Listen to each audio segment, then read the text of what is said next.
Nusantara merupakan suatu negara yang memiliki sejarah peradaban yang berbeda dengan peradaban yang lainnya. Letaknya yang strategis serta kekayaan sumber daya alamnya membuat orang-orang dari belahan dunia tertarik untuk menduduki negeri tersebut.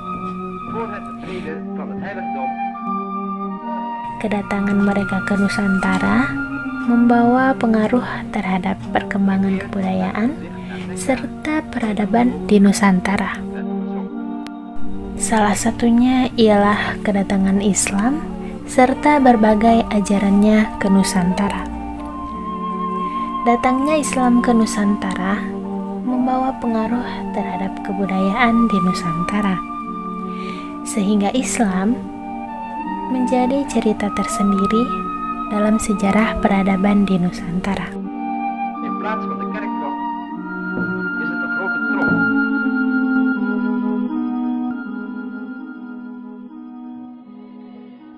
Terdapat banyak perbedaan pendapat serta pandangan terkait pembahasan awal masuknya Islam ke Nusantara. Kekurangan bukti autentik tentang kajian penelitian tersebut menyebabkan munculnya berbagai pendapat tersebut.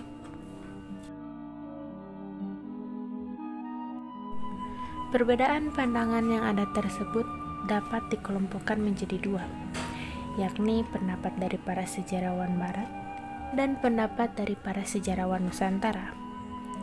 Pendapat sejarawan Barat menggunakan pendekatan terhadap sumber-sumber primer yang ada, sedangkan pendapat sejarawan Nusantara menambahkan pula pendekatan kajiannya terhadap sastra Nusantara dan sumber-sumber Cina. Perbedaan pandangan yang ada pula menghasilkan berbagai teori yang memaparkan informasi tentang awal masuknya Islam ke Nusantara. Di antaranya teori Mekah, teori Gujarat, teori Persia, teori Cina, dan teori Turki. Beragama lainnya sesuai dengan aspek kehidupan.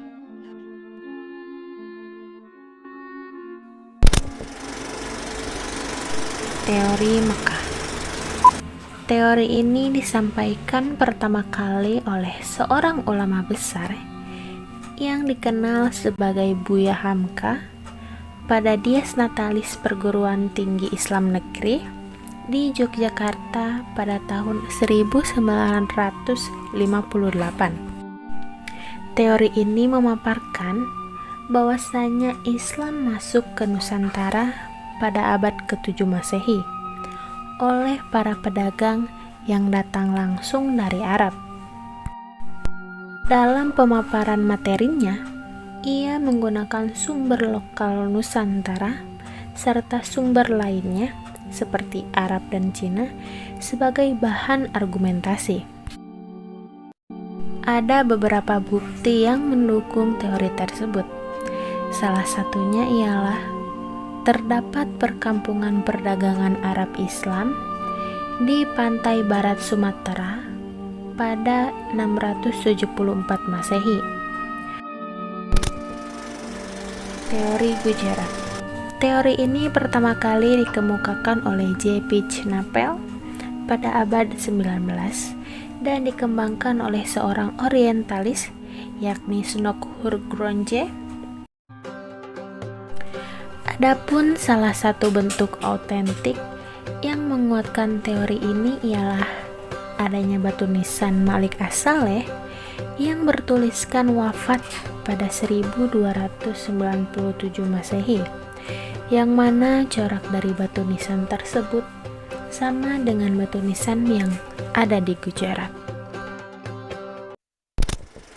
Teori Persia. Teori ini dipelopori oleh pendapat dua orang ahli, yakni Profesor Husein Jayadiningrat dan Umar Amir Hussein. Berdasarkan teori tersebut, Islam dibawa ke Nusantara pada abad ke-13 oleh orang-orang Persia yang beragama Islam bercorak Syiah yang sedang melakukan perdagangan. Teori tersebut memberikan argumentasinya dengan menganalisis terhadap kesamaan budaya serta tradisi yang berkembang antara masyarakat di Persia dan Nusantara. Tradisi tersebut diantaranya ialah tradisi perayaan 10 Muharram atau Asyura dengan tradisi tabut di Pariaman, Sumatera Barat, yang mana keduanya merupakan sebuah tradisi dalam memperingati hari wafatnya cucu Rasulullah Shallallahu Alaihi Wasallam, yakni Hasan bin Ali dan Husain bin Ali. Teori Turki. Teori Turki dikemukakan oleh Martin van Bruynessen. Dalam teorinya ini, ia menghimpun berbagai data yang dijadikan untuk bahan argumentasi. Data tersebut diawali dengan banyaknya ulama-ulama Kurdi yang mengajar di Nusantara serta kitab-kitabnya yang dikarang memiliki pengaruh secara luas. Selanjutnya, di antara para ulama Madinah, Ibrahim Al-Qurani pernah mengajar ulama tarekat Syattariyah dan kemudian dibawa ke Nusantara.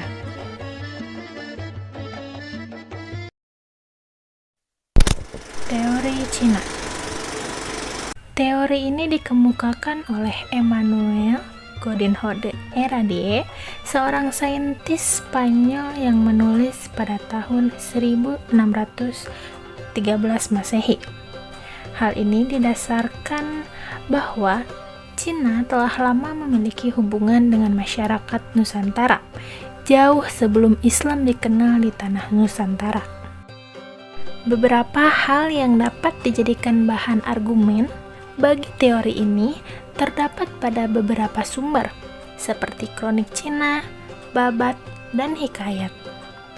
Keberadaan masjid arsitektur Cina, seperti Masjid Sedang Duwur Paciran Lamongan, menjadi salah satu bukti eksistensi Muslim Cina di Nusantara, serta bahan argumentasi bagi teori ini.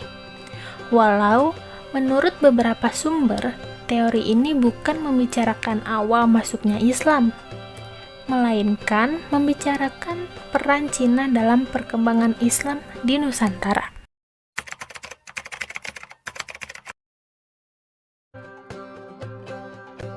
Dari teori-teori yang telah dijelaskan, terdapat perdebatan perihal waktu yang pasti serta asal daerah pada awal masuknya Islam ke Nusantara. Adapun berkaitan dengan jalur masuknya Islam di Nusantara, para sejarawan Muslim menyepakati bahwa Islam pertama kali masuk ke Nusantara melalui daerah pesisir Sumatera.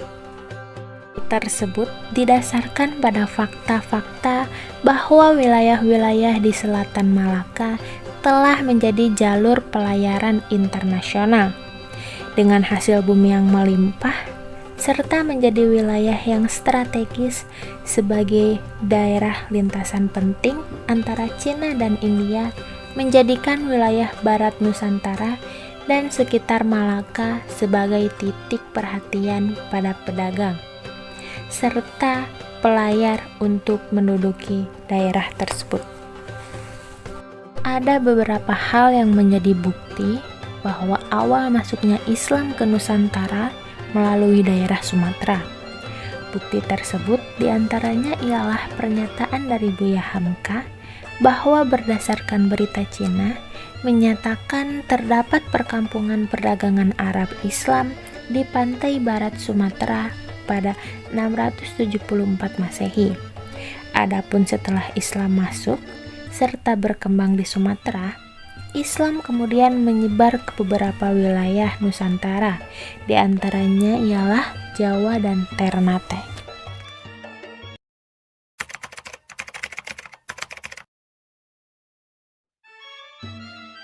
Berdasarkan teori-teori tentang awal masuknya Islam di Nusantara, dapat dipahami bahwasanya Islam mulai masuk ke tanah Nusantara melalui jalur perdagangan, di mana para pedagang-pedagang yang beragama Islam membawa ajaran Islam dari tempat asalnya ke Nusantara.